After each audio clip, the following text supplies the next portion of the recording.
Magandang tanghali, kumusta po?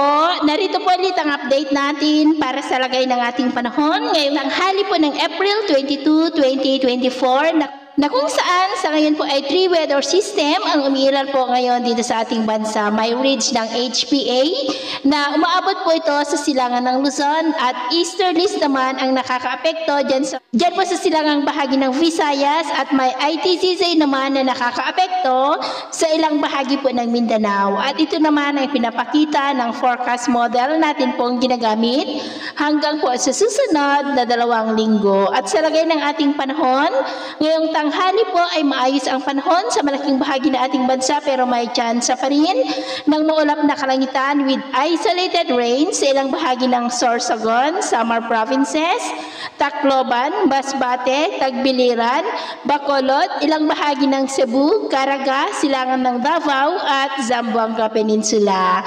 At mamayang hapon, posible pa rin po ang maulap na kalangitan with isolated rain sa ilang bahagi ng Sorsogon, Samar Provinces, Masbate, Leyte, Bohol, Cebu, Negros, Panay Island, Zamboanga Peninsula, Northern Mindanao, Caraga, ilang bahagi po ng Davao Region at Sorsogon, maging po silang bahagi ng Palawan, kaya mag-ingat po tayo dahil posible ang mga banta ng mga pagbaha at pagguho ng lupa. At sa mga lugar-lugar po na hindi nabanggit ay generally fair weather pa rin po tayo, mainit at maalinsangan ang panahon.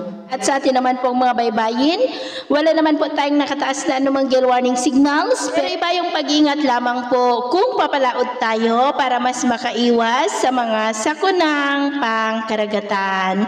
So, yun po ng latest update natin sa araw na ito. Ako po muli si James na nagsasabing, sa kahit anong pagsubok po na darating sa ating buhay, huwag po tayong mawawalan ng pag-asa. Thank you and God bless!